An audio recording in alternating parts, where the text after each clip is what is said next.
Hi friends, ഇത് കുറച്ച് ദിവസം മുന്നേ എടുത്തൊരു വീഡിയോ ആണ്. മെയ് 12 ഇൻ്റർനാഷണൽ നേഴ്സസ് ഡേ ആയിരുന്നു. അത് പ്രമാണിച്ച് നമ്മുടെ കോളേജിലും ചെറിയ രീതിയിൽ പരിപാടിയും കാര്യങ്ങളും ഒക്കെ ഉണ്ടായിരുന്നു. അങ്ങനെ ക്ലാസ് ഒക്കെ കഴിഞ്ഞ് ഉച്ചക്കായിരുന്നു പരിപാടി. അങ്ങനെ നമ്മളിതാ നേരെ ഓട്ടോർത്തി വന്നിരിപ്പുണ്ടായിരുന്നു. ഒന്നും കഴിക്കാത്തത് കൊണ്ട് തന്നെ നല്ല വിശപ്പും ഉണ്ടായിരുന്നു. അവിടെ ഇരുന്ന് ഓരോ മണ്ടത്തരങ്ങൾ പറയുന്നതായിരുന്നു മെയിൻ പരിപാടി. ആൽഫിയാണ് മെയിൻ മണ്ടത്തരം പറയുന്നത്. അവളെ ഇട്ട് കളിയാക്കുക, അങ്ങോട്ടും ഇങ്ങോട്ടും കളിയാക്കുക, ഇത് തന്നെയാണ് പരിപാടി.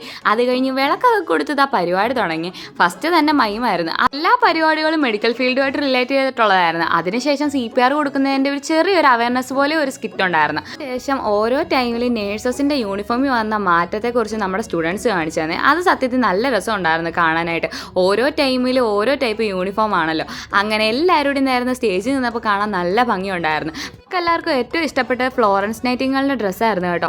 അത് കാണാൻ ഒരു പ്രത്യേക ഭംഗിയുണ്ടായിരുന്നു. അങ്ങനെ ആ പരിപാടിയെല്ലാം കഴിഞ്ഞ് പുറത്തിറങ്ങിയപ്പോഴത്തേക്കും നമുക്ക് കഴിക്കാൻ എന്താ ഒരു സമൂസയും എന്തോ ഒരു ജ്യൂസും കിട്ടിയായിരുന്നു. അങ്ങനെ സമൂസയൊക്കെ കഴിച്ചിട്ട് നമ്മൾ നേരെ പോയത് സ്റ്റോപ്പ് ആൻഡ് ജോയിലാണ്. സ്മയാണ് ചെന്ന് കയറിയിട്ട് ഇത് എൻ്റെ കട, നിങ്ങളൊക്കെ വേണം ഇരുന്നോ എന്നുള്ളൊരു ഭാവത്തിലായിരുന്നു. അങ്ങനെ നമ്മൾ കയറിയിട്ട് ഈ വട്ടം ലൈമല്ല പറഞ്ഞത്. എല്ലാ വട്ടവും ലൈം കുടിക്കുന്നതുകൊണ്ട് തന്നെയാണ് ഞാൻ ഈ വട്ടം മാംഗോ ഷേക്ക് പറഞ്ഞത്. അതെന്തായാലും കൊള്ളായിരുന്നു കേട്ടോ. അങ്ങനെ അതൊക്കെ കുടിച്ച് അവിടെ നിന്ന് തന്നെ ഓരോ കത്തിയൊക്കെ വെച്ചിട്ട് നമ്മൾ നേരെ പോയത് ഹോസ്പിറ്റലിലാണ്. വേറൊന്നിനുമല്ല, ആൽഫിക്കാണ് 2-3 ദിവസമായിട്ട് നാക്കി ഭയങ്കര വേദന, എന്തോ പറ്റി അത് മുറിഞ്ഞിട്ടുണ്ടായിരുന്നു. പിന്നെ ഡോക്ടർ വരുന്നിടം വരെ അവിടെ ഇരിക്കുന്ന വെയിറ്റിംഗ് മെഷീനിൽ കയറി വെയിറ്റ് നോക്കുന്നതായിരുന്നു നമ്മുടെ മെയിൻ പരിപാടി. അങ്ങനെ ഡോക്ടറിനെയൊക്കെ കണ്ട് ഇന്നത്തെ പരിപാടിയെല്ലാം കഴിഞ്ഞ് നമ്മൾ പോവുകയാണ്. അപ്പോൾ ബൈ ഫ്രണ്ട്സ്.